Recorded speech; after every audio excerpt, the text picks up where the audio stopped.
Tonight, we take you inside one of the most precise and devastating operations of this war, an attack that turned an ordinary Russian fuel train into a moving bomb. What began as a quiet morning on October 2nd would end with fireballs lighting the Crimean horizon. This is Global Briefing, and this is how Ukraine outsmarted Russia again. It started before dawn. A Russian logistics train, stretching across the tracks with 30 tanker cars full of fuel, rolled steadily toward the Crimean Peninsula. To Moscow, this railway was more than a transport route. It was a lifeline. Ukrainian drone and missile strikes had made road convoys dangerous. Naval routes across the Black Sea were under constant threat from maritime drones. The rail line was the only safe artery left to move massive amounts of fuel south. Diesel for tanks, aviation fuel for helicopters, and industrial supplies to keep the front running. But that dependence came with a deadly flaw. The more predictable the route, the easier it was to target. And someone in Kiev had been watching. For weeks, Ukrainian intelligence had been piecing together a digital puzzle. Signals intercepts, satellite imagery, and thermal scans from commercial SAR platforms all pointed to the same pattern. A high-value fuel train moving on a fixed schedule between Tokmak and Urogena. In an area blanketed by Russian jamming and radar interference, the Ukrainians built a workaround. They created a layered network of surveillance nodes designed to focus communication signals within the target corridor, ensuring that their drones could still receive instructions even inside an electronic storm. Every movement of the train was logged. When it slowed, when it refueled, even the electromagnetic pulse of its T-33A diesel engine.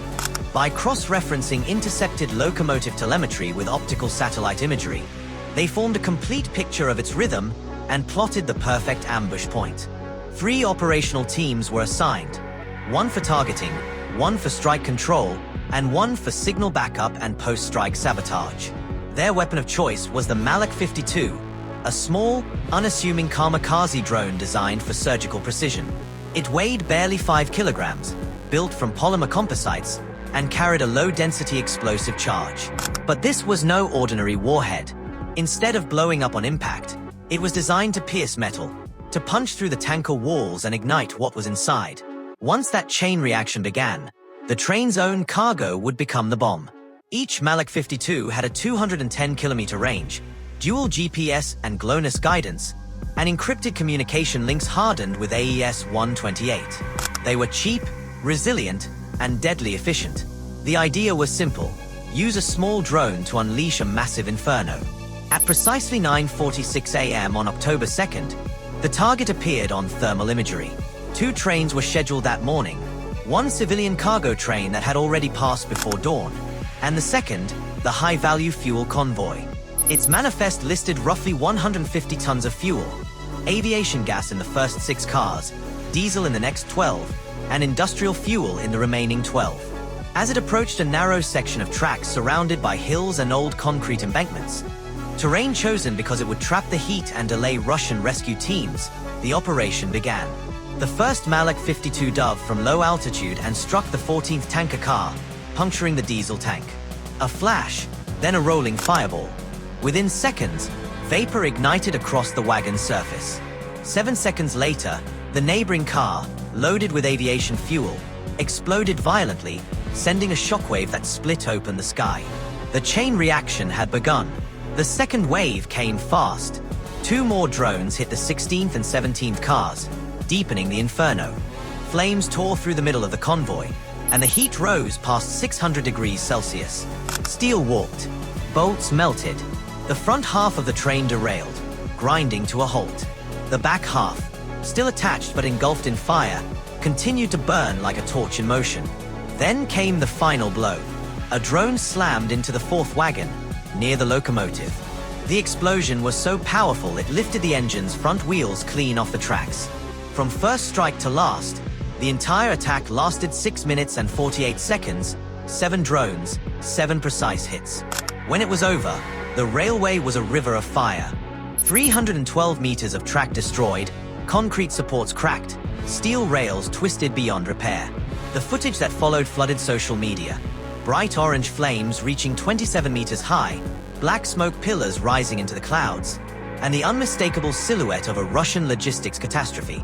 Each drone had done more than explode. They had watched. Their nose cones carried small thermal cameras that transmitted live heat maps to Ukrainian operators. These real-time images showed exactly which tankers were still burning and which needed another strike. This instant feedback loop turned a one-time hit-and-run into a live-guided demolition. Within 3 minutes, operators knew the entire convoy was compromised. Meanwhile, the electromagnetic chaos from the explosions jammed Russian communications. For 10 minutes, the security units guarding the train couldn't reach their command post. It took them 12 minutes after the first blast to re-establish any contact, an eternity in battlefield time. By then, the fire was unstoppable.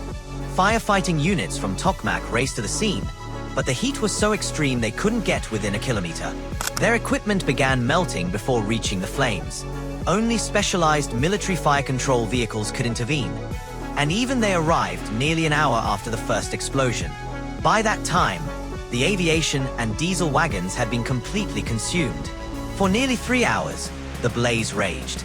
The temperature at the core exceeded 750 degrees Celsius. The rails lost almost half their tensile strength, bending like ribbons.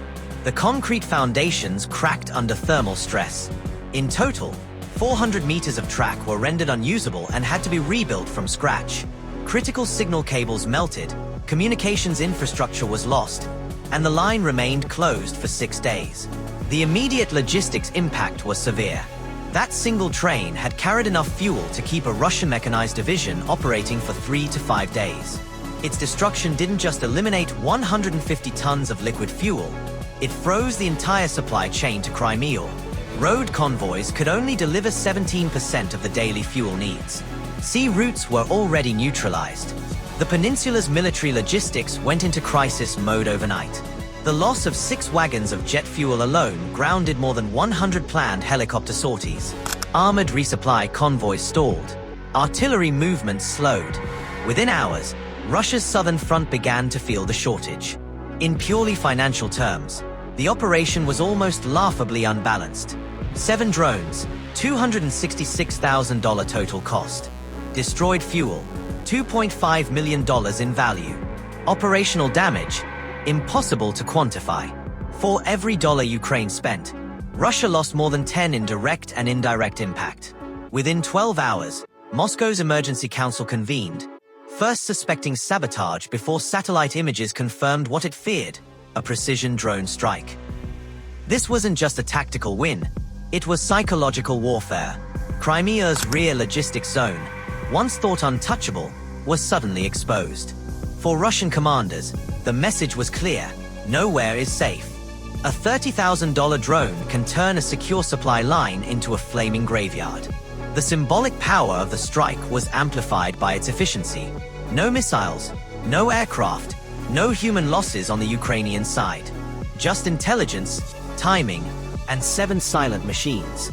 Within 72 hours, Ukrainian forces exploited the resulting chaos, striking stalled convoys near the northern choke points. Every delay, every destroyed truck, multiplied the effect of that single ambush. The Kremlin announced plans to build 17 new radar stations along the rail lines, a plan that would take months, if not longer. Meanwhile, Ukraine kept refining its drone tactics. The October 2nd strike has already become a case study in asymmetric warfare. Ukraine didn't need overwhelming firepower. It needed insight, precision, and patience. By targeting logistics instead of troops, it forced its opponent to waste time, resources, and morale. The operation destroyed 150 tons of critical fuel, 400 meters of railway, a week's worth of supply flow, while costing Ukraine less than 1 modern missile. In war terms, it was efficiency at its finest, the equivalent of cutting an enemy's arteries without firing a single bullet at its soldiers.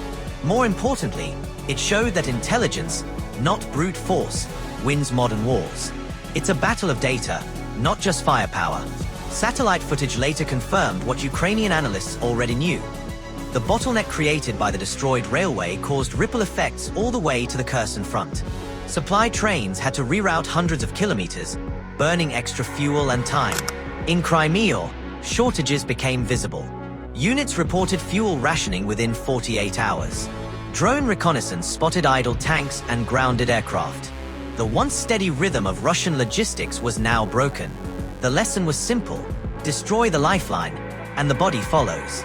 But beyond strategy, there's something deeper here: the human ingenuity behind the operation. A handful of operators, staring at flickering screens hundreds of kilometers away, calculated every second of that mission. They had one shot, 7 drones, and zero margin for error. They didn't just destroy metal and fuel. They shattered an illusion, the illusion of Russian invulnerability.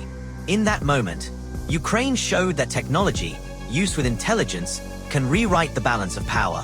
When the smoke cleared over Crimea, the scale of the damage became clear. Millions lost, a railway crippled, a front line slowed, all triggered by drones small enough to fit in the trunk of a car. It was proof that wars are no longer won by the biggest guns, but by the smartest minds. This is the new battlefield: silent, invisible, and precise. And as Ukraine keeps adapting, Russia faces a haunting question. How do you defend against an enemy who can turn your own fuel into your greatest weapon?